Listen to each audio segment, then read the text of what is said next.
সরাসরি জানতে চাই, দিনিয়াত, কোরআন, মুক্তিযুদ্ধের ইতিহাস, জুলাই যুদ্ধের ইতিহাস বাধ্যতামূলক করে কোনো শিক্ষানীতি প্রবর্তন অবিলম্বে করবেন কিনা এটাই প্রশ্ন। মাননীয় স্পিকার, উদয় হয়ে গেছে। সকালে আমি উঠি আমি মনে মনে বলি সারাদিন আমি যেন ভালো হয়ে চলি। উদয় হয়ে গেছে আমার দিনিয়াত, উদয় হয়ে গেছে কোরআন শিক্ষা স্কুল থেকে, যার জন্য নীতি নৈতিকতা ভবিষ্যৎ শিক্ষা দিয়ে জাতি আর ধ্বংসের মুখে। অবকাঠামো উন্নয়নের সাথে শিক্ষার এই ক্ষেত্রে আমূল পরিবর্তন বাধ্যতামূলক কিছু করবেন কিনা।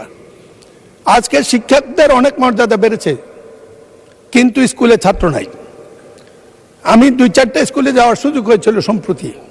একটা স্কুলে যে দেখি শিক্ষক 13 জন, মাননীয় সদস্য, ছাত্র আছেন 2 জন, ছাত্র আছেন 13 জন, সরাসরি প্রশ্ন করুন। শিক্ষক আছে 13 জন।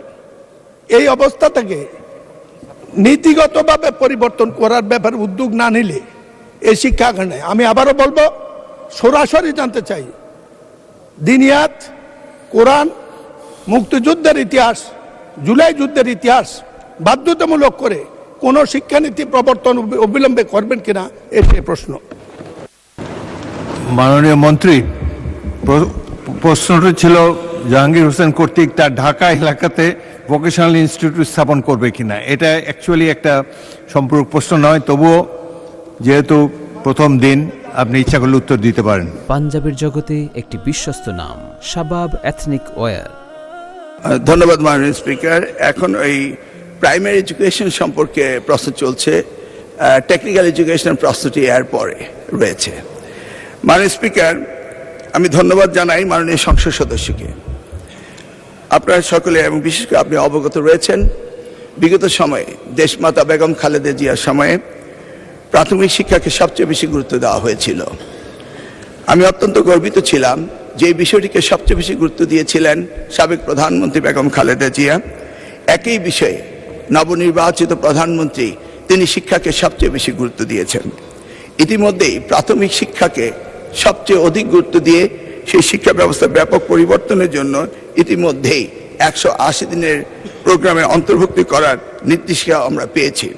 মাননীয় সংসদ সদস্য নৈতিক শিক্ষা, ধর্মীয় অনুভূতিকে সবচেয়ে বেশি গুরুত্ব দিয়েছেন, যেটা ইতিমধ্যেই অবলুপ্ত হয়ে গিয়েছে এবং আমাদের সমাজে দিন দিন অন্যায় বেড়েই যাচ্ছে। সেই জন্য আমাদের মন্ত্রণালয় থেকে ইতিমধ্যেই 9000 ধর্মীয় শিক্ষক নিয়োগের একটি বিষয় বিবেচনা করার রয়েছে। তবে প্রসঙ্গ রয়েছে কওমি শিক্ষার্থীদের সার্টিফিকেট এবং সেই জায়গায় তারা কারিয়ানা শিক্ষক।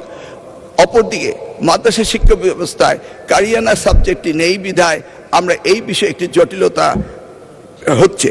তা আমরা আশা করছি অতি শীঘ্রই আমরা এই সার্টিফিকেটের বিষয়গুলো সমাধান করে কারিয়ানা যারা পাস করেছেন তাদেরকে আমরা এই 9000 ধর্মীয় শিক্ষক অর্থাৎ ইসলামী শিক্ষকের ব্যবস্থা করা হবে বলে আমরা সিদ্ধান্ত নিচ্ছি। ইতিমধ্যে আমরা ধর্মীয় শিক্ষা বলতে শুধু ইসলামিক শিক্ষা সেটা নয়, সব ধর্মেরই অনুভূতিকে আমরা প্রাধান্য দিয়ে আমরা কাজ এগিয়ে নিয়ে যাচ্ছি। মাননীয় সংসদ সদস্যকে অশেষ ধন্যবাদ।